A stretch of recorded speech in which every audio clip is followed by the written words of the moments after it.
It's time to get off, darling. There you go.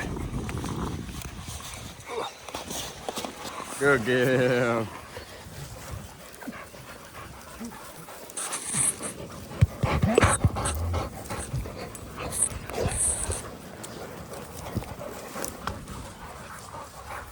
No Roscoe. I did see Rover. Oh, there you are. Hey, Rover boy. Hey, Rover boy.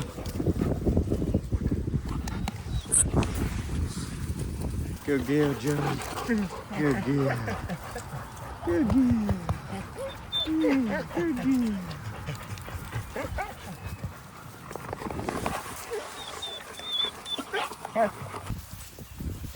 Oh, does that smell good, does it? That smell good? See anything? Some dirt. Hello, mate. Hello, mate. Oh, Fribby, that's a good stick. That's a good stick, Fribby.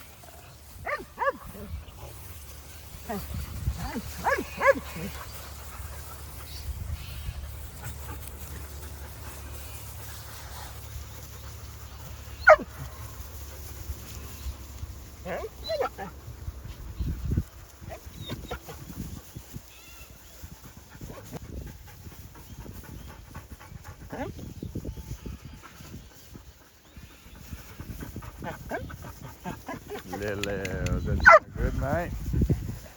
That smell good, Lulu. Yeah. Oh yeah, something smells there. I can smell it.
Cut it out. No more.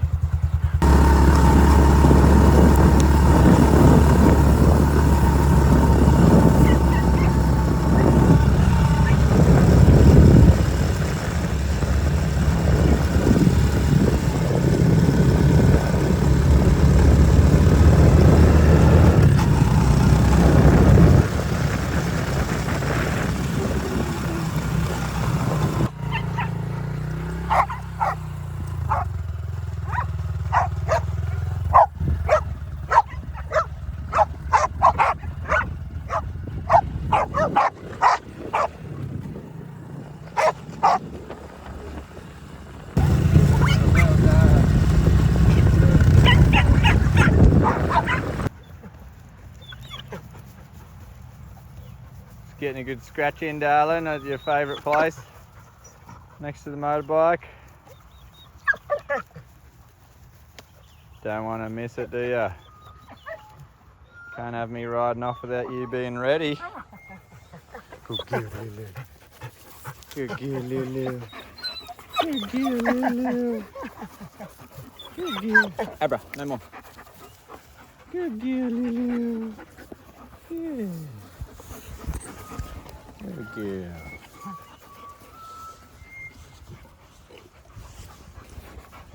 Good choppy. Good choppy chip. Where'd the big, lazy, perfect specimen go? Oh, there he is.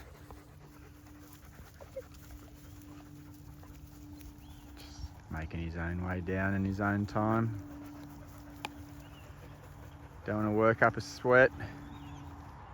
Definitely can't be going catabolic.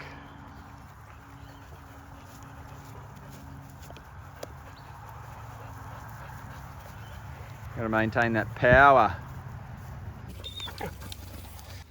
I put the phone away because I thought you were mucking around.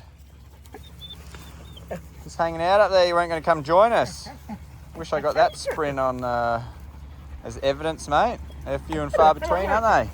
Hello, boys. Oh, it's a big entrance. Is that what it is? You just want to make a big entrance, huh? Is that all it is? Oh, boy.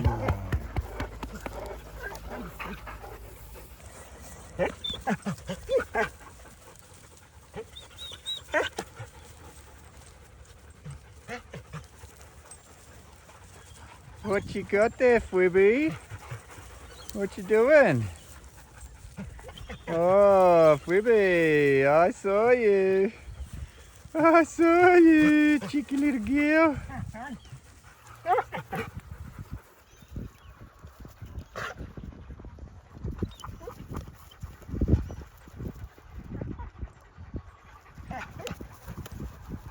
It's like I gotta pretend like I'm not watching. Every time I turn around and face her, she stops. She likes to be incognito.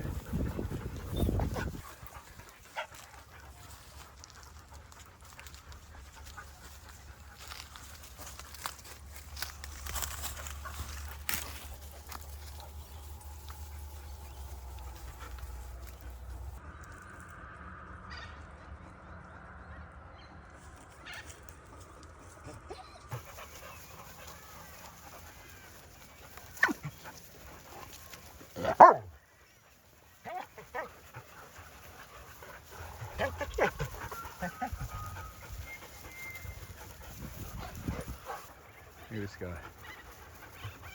The thing with Roscoe, oh, he's decided against it because he knows I'm watching.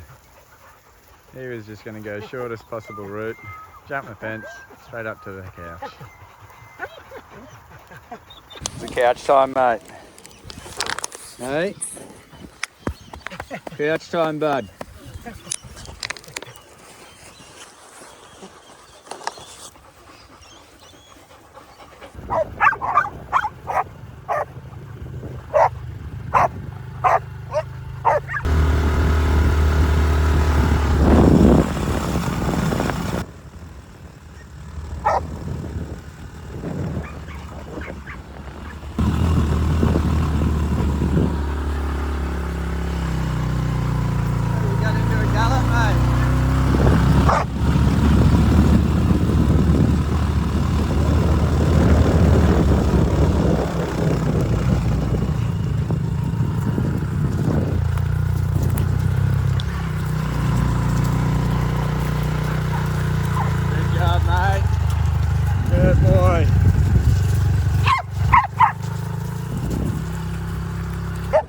Giving him a bit of a word up.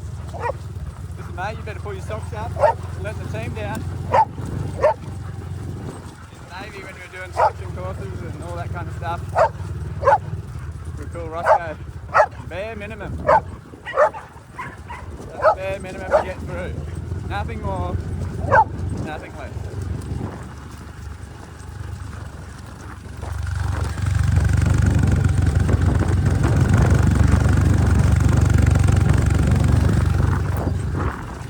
It's like one of the instructors on the course.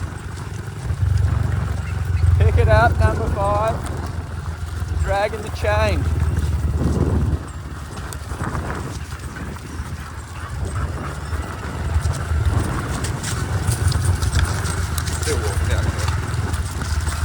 I love it. That's Roscoe.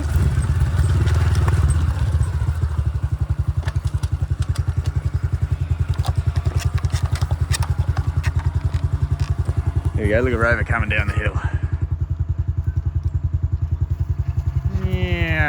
Yeah, just chilling out. Might go get some KFC after this, you know, maintain the body. Oh, Mr. Roscoe boy. Oh, Mr. Roscoe boy. Abra, heel. Good girl. We're just out on a walk with Tina and Cruiser. Bit of a bushwalk.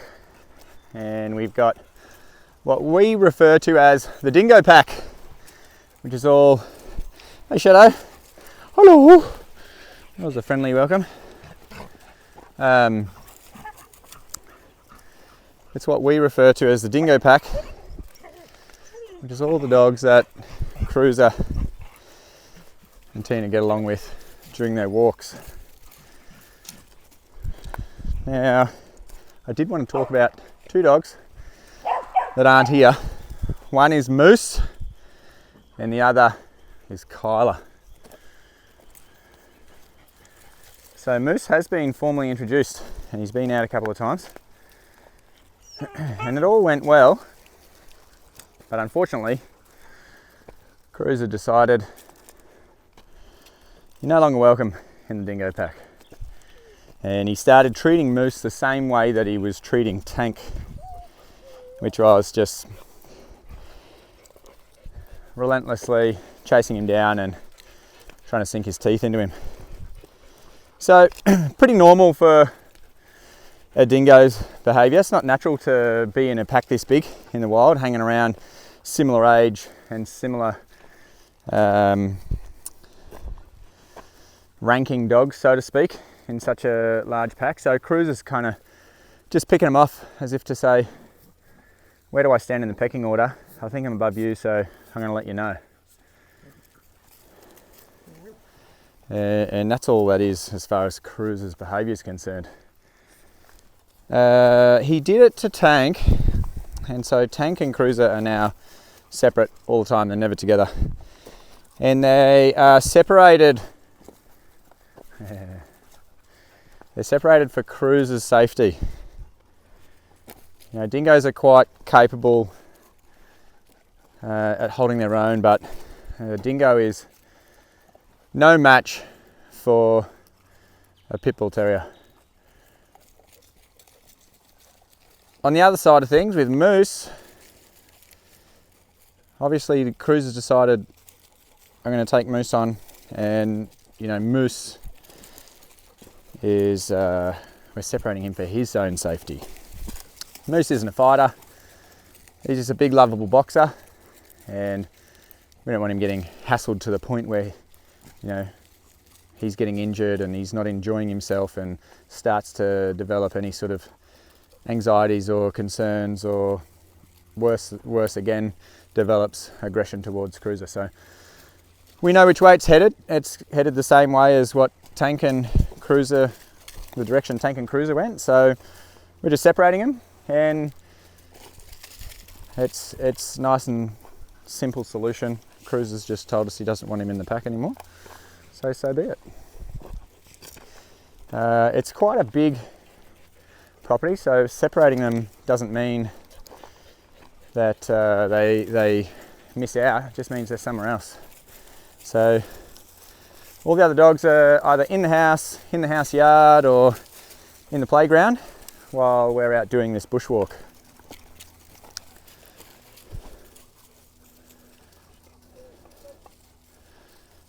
Hey darling. Hi darling.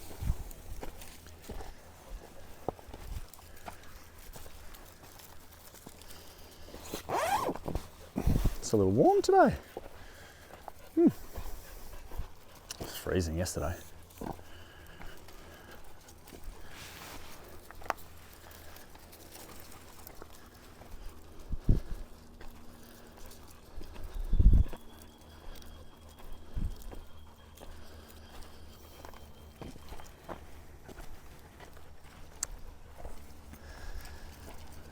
Okay, so moving on to Kyla. Why Kyla's not here? We know that Tina is a very strong, and I believe will be, very competent alpha female. And Kyla is only a very young puppy, and she doesn't need to be introduced to, adult politics and adult pack dynamics. You want to maintain Kyla's innocence and her puppy playfulness and not expose her to anything that's a little bit more serious or sinister. She's too young to understand what's going on, and we don't want her to then start to change her personality or her behaviour based on, in her mind, quite a traumatic experience, which is potentially these dingoes giving her a good touch up, which we know that's what they're going to do. That's what they've proven to do to, what is it, 30% of our pack. The rest of the dogs, they're either old enough or tough enough to handle it and not be fazed by it, or stand up to them and say, leave me alone, don't do that to me. And again, not be offended and able to continue hanging out with them or them being around, and not let it affect them further on. With a puppy, you want to minimise any kind of negative interactions they have. It could really turn into something later down the track. It might be tattooed on Kyla's mind that this dingo gave me a good hiding when I was a pup, and I'll never forget it. And then you got every possibility. It's very, very likely Kyla's going to be much bigger than Tina when she's fully grown, and most likely much bigger than Cruiser as well. And that could be quite hostile if you're allowed them to imprint a really negative perception on, that relationship. So, for Kyla's sake, she's just too young and immature to be put into an environment like this, where we know these cheeky dingoes would likely pick her off. Especially this one, eh, Tina? Yeah, cheeky girl.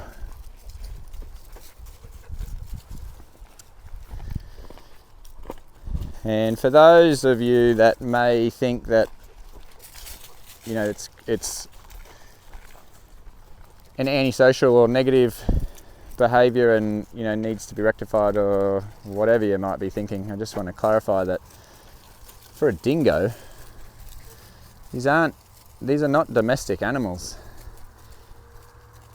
Both of them were wild born, and through unfortunate circumstances have ended up in a domestic environment, which is where they do not belong. So you're not going to try to fit a square peg into a round hole and go against thousands of years of perfecting the DNA of the dingoes for their survival, just so that these guys can fit into a domestic pack. It is what it is. If we're just lucky that they're accepting of the amount of dogs we have in this dingo pack as it is. It's likely going to dwindle as the years go on, and as Tina develops and grows into a mature adult. At the moment, she's still just a pup, but we can see all the hallmarks of a very dominant alpha female who will take a disliking and take it personally with the presence of some of the dogs that she's just going to exclude as she gets older. A normal pack environment. Yeah, she's running down there at shadow. Just quickly see what's going on here. Shadow's gone down to hunt the birds and Tina's gone off to give us some kind words of encouragement.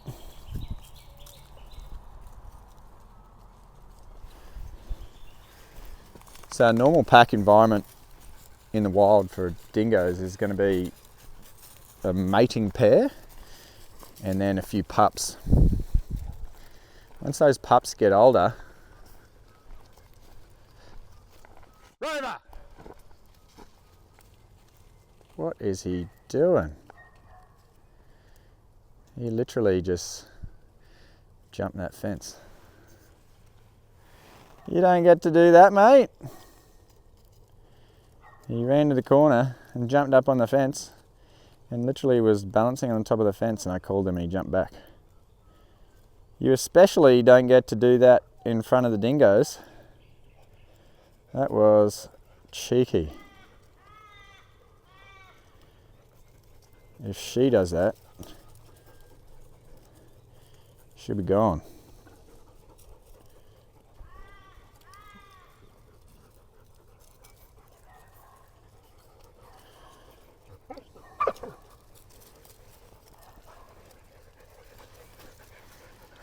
It's unusual.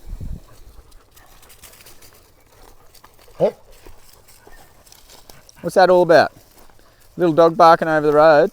You want to jump the fence and go and say good day.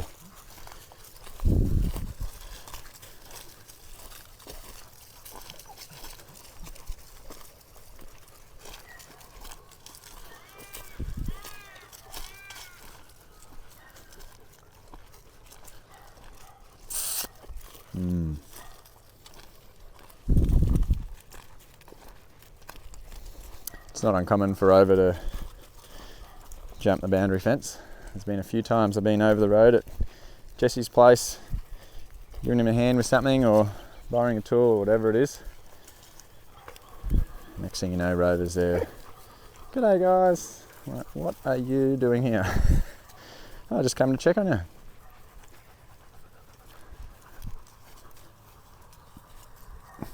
What are you doing, mate? Hey? What are you jumping fences for? Stay on this side.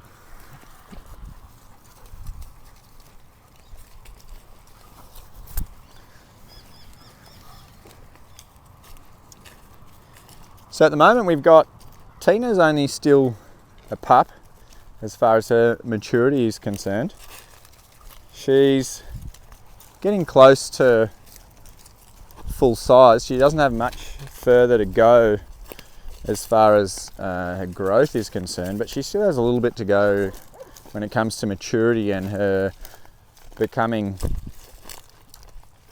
a mature adult in her demeanour and behaviour versus what we're seeing at the moment. At the moment we're still seeing a lot of puppy behaviour, a lot of puppy playing, you know, hassling Cruiser as far as him being a fully mature adult male, and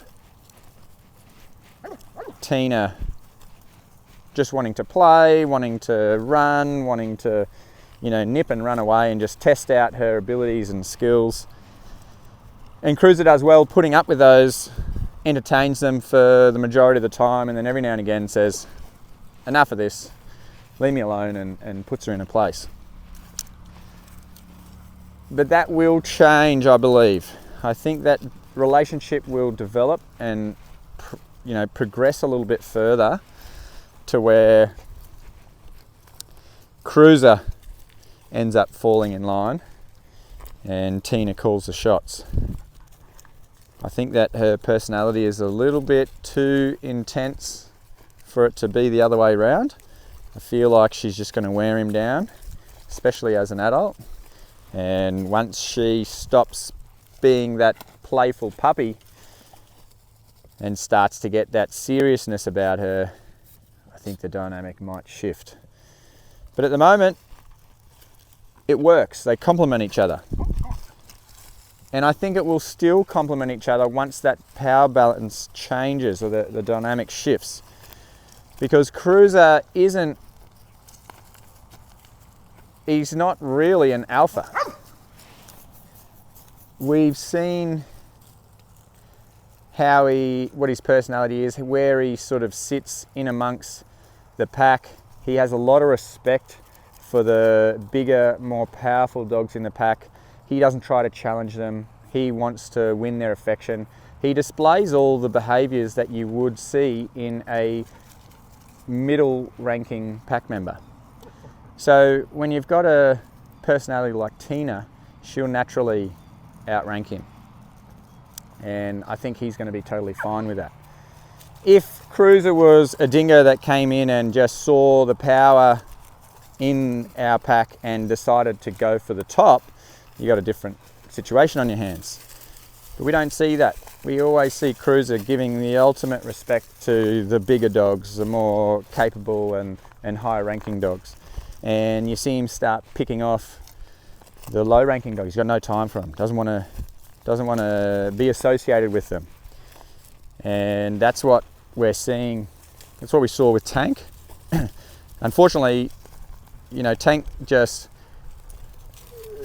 doesn't have a political bone in his body. So he couldn't give two hoots about position and pack hierarchy. He's just all about fun.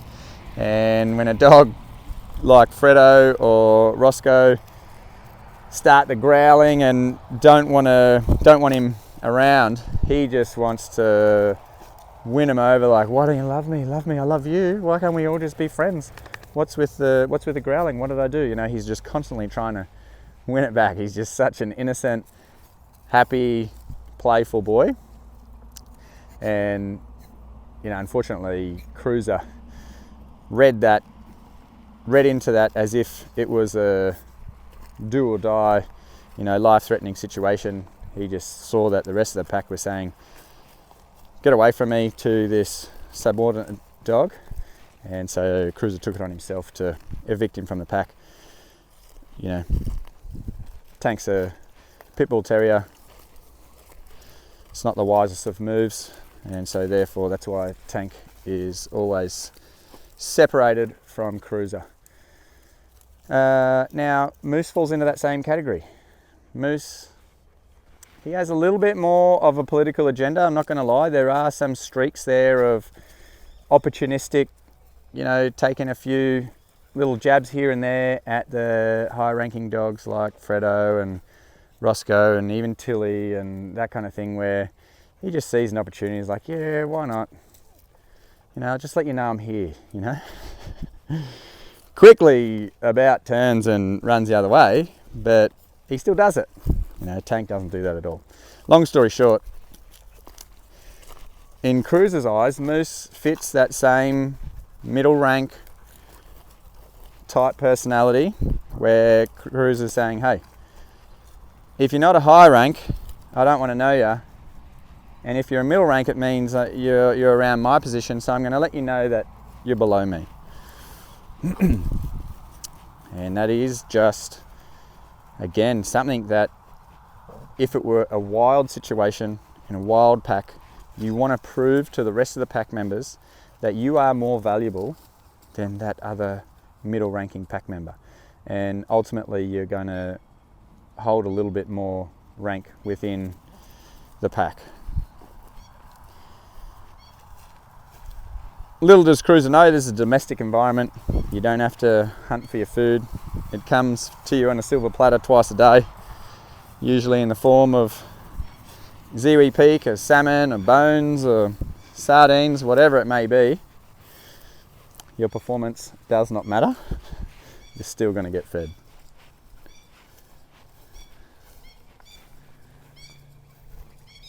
But that's just thousands of years of evolution and perfecting that DNA, and it just being a part of his being.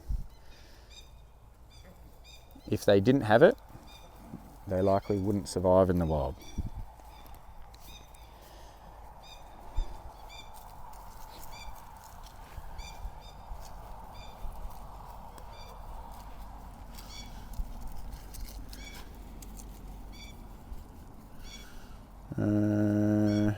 We might have a chick there judging by those noises from that plover. Might have to move on. Hello mate, you came over to say g'day, did ya? Good job buddy, sorry mate, I was closing the front gate. Good boy mate, yeah, good boy. Abra, let it go mate. Good boy. Good boy. Yeah, Maggie, he doesn't understand you. Best just leave him alone. Come on guys, let's go. Good doggies. Fredo, Rover, let's go.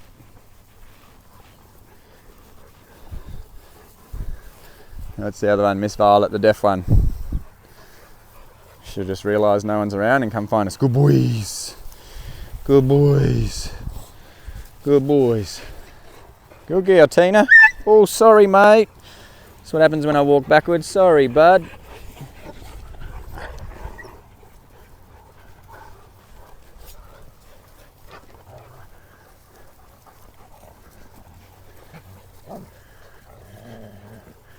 There we go.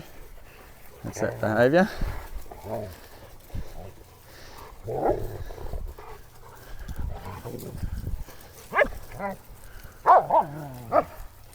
And this is the behaviour that we were talking about probably about 8 or 9 months ago, when Banjo went from being a young adolescent, growing up from his puppy phase, naturally going to be bigger and stronger than most of the pack.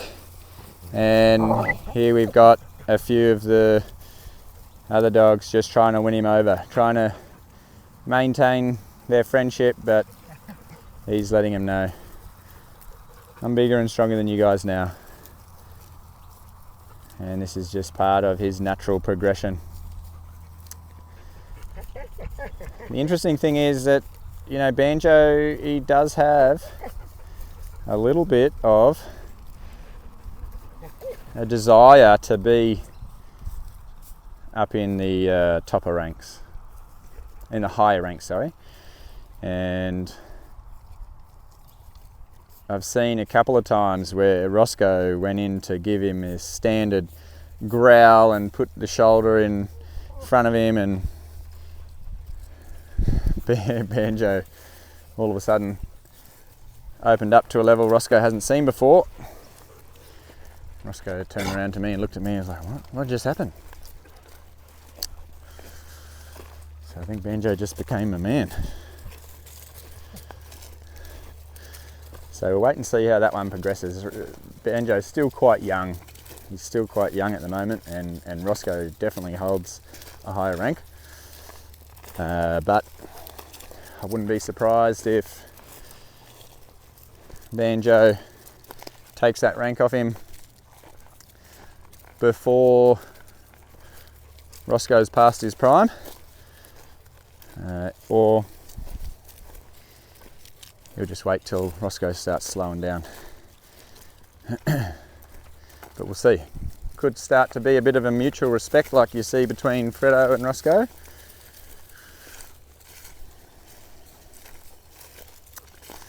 Time will tell.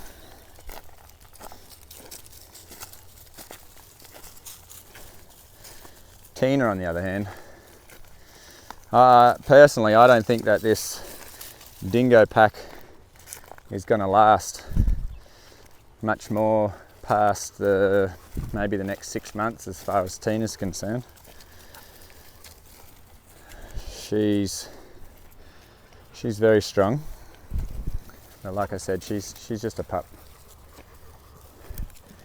But it's likely she's going to take offence to almost all of them.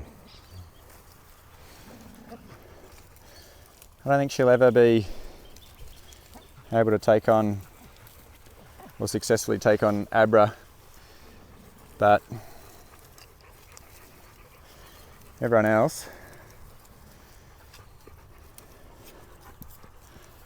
will be easy pickings. And what I mean by that is she's going to feel competitive towards all the other females in the pack. And I suppose I need to clarify that what I'm talking about here, I'm not talking about fighting. I'm not talking about letting these guys fight. I won't let them fight. If they are going to fight, then that's when we just separate them and we decide that, you know, Tina has decided that she wants to challenge you, but I'm not allowing that challenge to continue. We're just going to remove you from the dingo pack. And that's how that pack will end up dwindling off. The difference between Abra is the fact that Abra never shows any weakness whatsoever. She is as hard as nails, and if it's 4 in the morning or 4 in the afternoon, she is just as tough in her personality as well as, you know, her physical ability. So I do believe on the personality front, Abra is much tougher than Tina, and so therefore Tina is either going to just not going to want to be around Abra rather than trying to exclude Abra from the pack.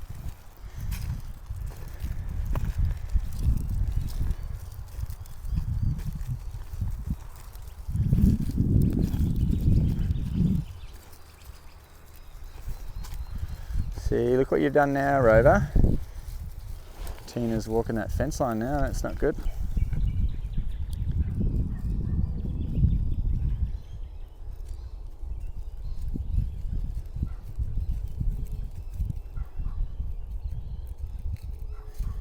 Tina, come on.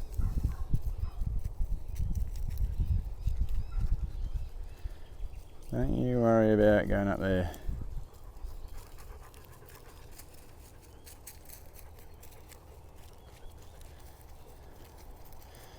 Gee, I hope there's not a little chick down there. This Tina is 100% wild, and she's all about survival. We've found a few times that she's taken some ducks from the dam, some other birds. There's been a waterfowl, all sorts. She is 100% hunter, and she's very capable. That's just her instincts. Tina, come on, let's go. It's exactly where Rover jumped up, and this is not good because this means if she tries to jump that fence, that's the end of the bushwalks for Tina.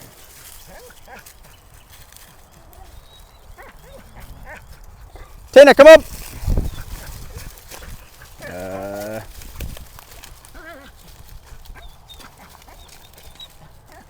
Come on, let's go! There is something on the other side of that fence that's really taken her interest. There we go. Good girl, darling! Let's go, come on! Abra, heel. Good girl. Good girl, Tina. Don't you worry about what's... Nope. Heel. Don't you worry about what's over that fence. Life's going to be much better for you if you just never learn that you can jump those fences.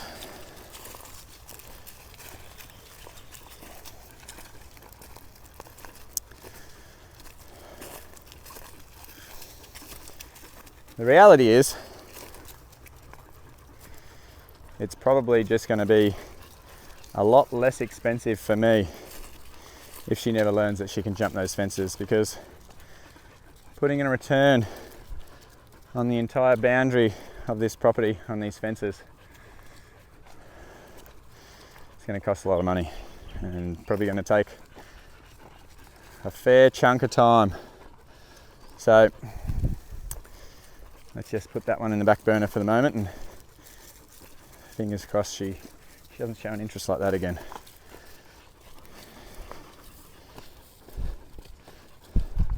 Look at her, look at her, look at her. Such a destructive little dingo, this one. She's found a towel that I put over that log. I don't know why that towel's out here, but she just grabs it, rips it up, destroys everything. So we've got the work on the dingo shelter starting again this week. We've put a hold on it, and it's been on hold for a good couple of months now because the weather has just been so wet. But it's finally starting to dry out, and I'm starting to see a little bit more warmth during the day, which means the ground's starting to harden up and we're able to start work again. So we're going to kick it off this Thursday, start working on that again, because we are seeing that Tina isn't entirely comfortable living inside the house in the evenings. You know, they come in late in the evening after all the kids have gone to bed, and then they end up sleeping in one of the rooms. But Tina doesn't really settle. She's constantly walking around, pacing. She might sit down for a little bit, lie down, but she doesn't completely switch off and relax like the rest of the dogs do. And so we feel like it's going to be best for her to give her her own accommodation in the dingo yard where they spend their days.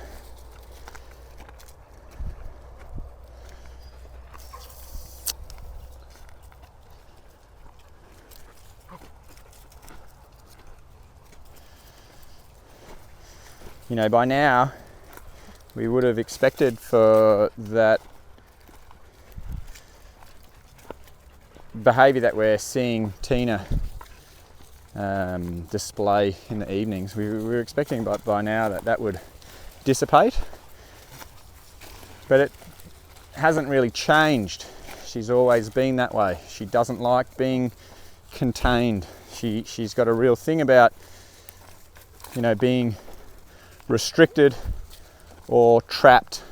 You know, she might be down the hallway sniffing the kitty litter, and if someone walks down the hallway and she knows that that's the only exit out to the lounge room or to wherever, she can go into a bit of a panic.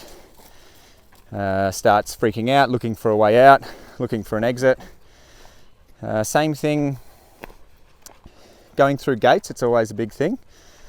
She doesn't like to be vulnerable around anyone. You got to think, this is a wild animal that was born in the wild, spent, you know, her first few weeks in a den with her litter mates and her mum, but then unfortunately the mum succumbed to 1080 bait. Now she's given this as close to the feeling of freedom as we can provide for her, that when she gets to an enclosed area like inside the house, or you know, she doesn't feel completely natural and at home in that environment. So I think that a shelter in their area will be really positive for Tina. She's going to really start to be comfortable that that's her home, that's her place. Yeah, so you can't really blame her for not wanting to be restricted, not wanting to be trapped, not wanting to be closed in. You know, that's the ultimate rule of survival, is you don't allow yourself to get trapped. You stay free, stay away from anything that you feel is a trap. That's how you survive.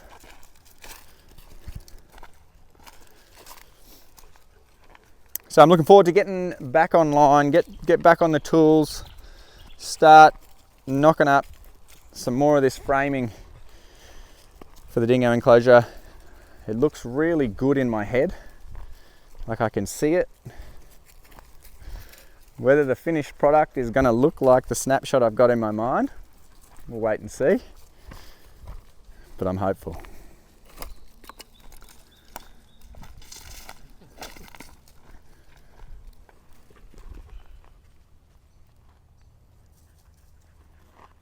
Where'd they go? Oh, there they are. Gee, they're quick.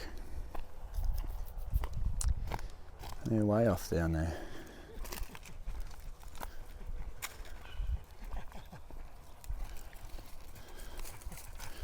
Hey bro, where's your toy? Why don't you have a toy in your mouth?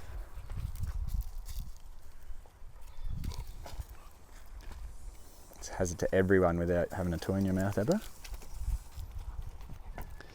You did have one before. What happened to it?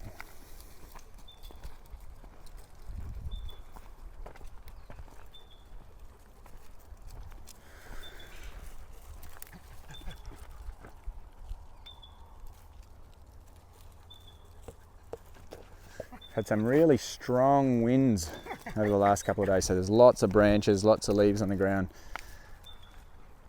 And there's also a couple of branches that have been hung up in some trees. What I'm looking for at the moment, which I always look for, is animal tracks up the trees. But after all this wind, it's very difficult to tell because a lot of the branches come down and rub the sides of the trees, so it no longer looks like an animal track. But these are definitely little hollows that the birds live in up here. And it's just about to become the season for chicks to be born in the spring. There's two nice big hollows in the tree there. I've seen some cockatoos, some galahs. Over the years I've seen quite a few different birds nesting in those little hollows. It's always interesting to see who's going to be, what species of bird will it be this year.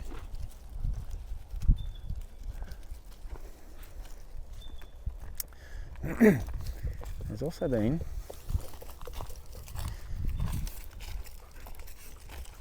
something on the outside of this boundary fence at night. It might be that wombat that we've seen traces of every now and again. But when coming out to do random things around the place, on multiple occasions the dogs run up to the fence like this and look through and start to pick up the scent of something, and I can hear something over here running away when the dogs come over. So, well, not really running away, but making a noise on the other side of the fence. When they're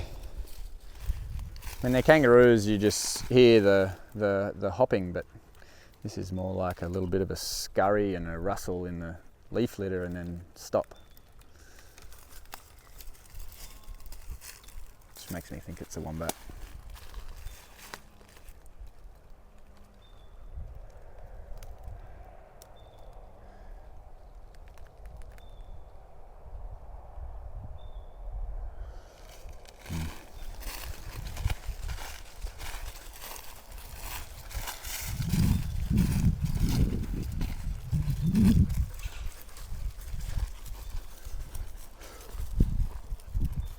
What are we doing down there, guys?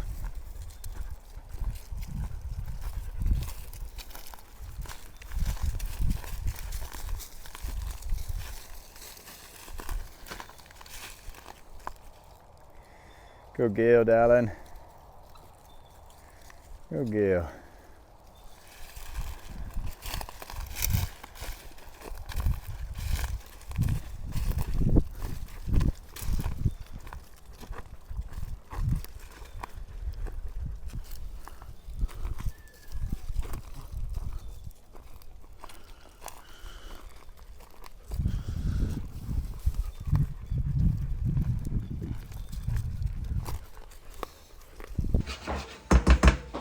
There guys, just cooking some scrams for brekkie, and just got a notification on my phone that the DNA results are in for Abra, Roscoe and Kyla. Okay, here we go. I'm just logging into the Embark website, into our, here we go, Roscoe. So first off, when you've got they give you a diagram for each dog, And if they're one colour, it means they're purebred. If they've got multiple colours, it means they're mixed breed. And without even looking at Roscoe's one, he's got 1, 2, 3, 4, 5, 6, 7, 8 colours. So he's a mix. Let's have a look. What's he got in there? View breed and health results. The biggest percentage for Roscoe, 23.9%, American Pit Bull Terrier. Then we've got 17% Super Mutt, 13.5% Great Dane, 13% Bull Mastiff, 11% Dog Bordeaux. So that's interesting. 9.6% American Staffy, 7.4% American Bulldog, and 4.9% Bulldog. Hence the laziness from Roscoe. I can see that. That is very interesting. There are quite a few different DNA markers there. A mix of 8+ breeds. Crazy, righto? Proficient at identifying any of the symptoms that may occur for this condition. But this is a great little heads up to keep an eye out for Roscoe. Stay tuned. We'll elaborate a little bit further on what this is and what to look for. Oh yeah, let's go on to the next one.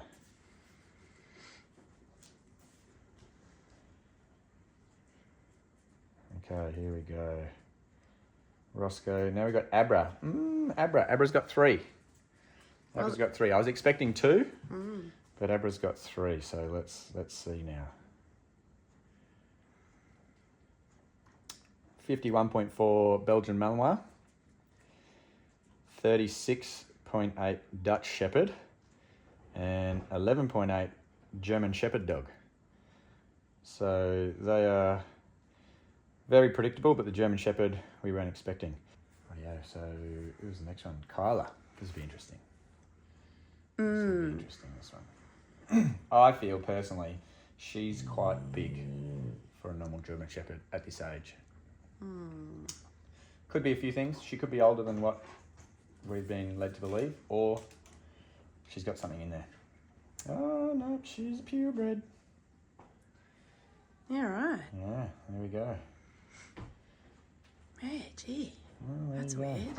Kyla is one very fetching German Shepherd dog. 100% German Shepherd. There you go. Wasn't expecting that. Yeah. She's quite chunky and thick, but anyway, I am surprised. I'm surprised with the Abra and the German Shepherd one, and I'm also surprised with Kyla. I thought for sure she'd have something in her. I thought there's going to be something else that makes her a bit bigger, because you know, you look at Lily and most of the big German Shepherds that we've had here at the farm, they're quite big, but they're very narrow in the chest, you know, narrow through the body, whereas she's real stocky. She's got wide hips, wide, big open rib cage and chest. Not yet, buddy. Yeah, well, there we go.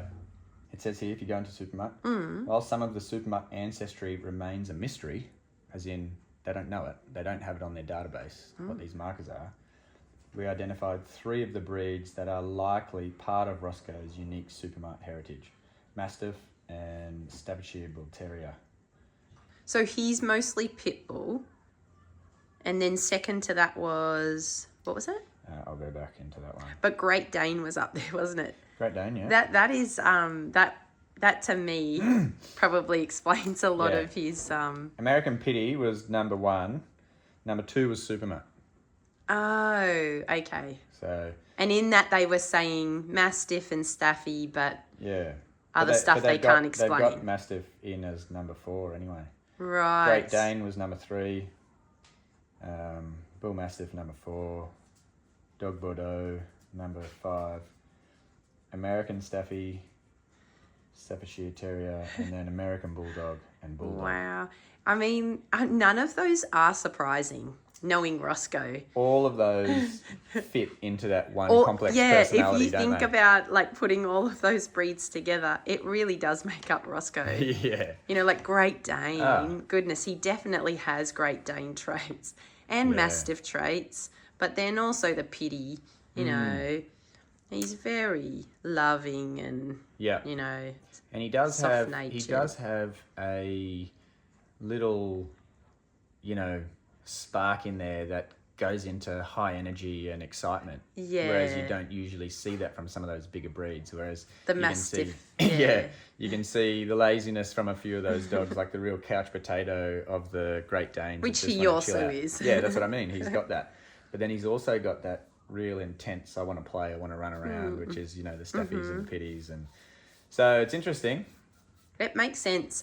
I had thought Mastiff cross Greyhound. I was going to say, I wouldn't have been surprised if Greyhound was in there. Because I just thought, oh, maybe he's got that cream colour with the dark muzzle, which is like that English Mastiff. It's very unique colouring, and he's got he's the reverse lazy. brindle. And then the reverse brindle, which can be common in the Greyhound, like that exact colouring.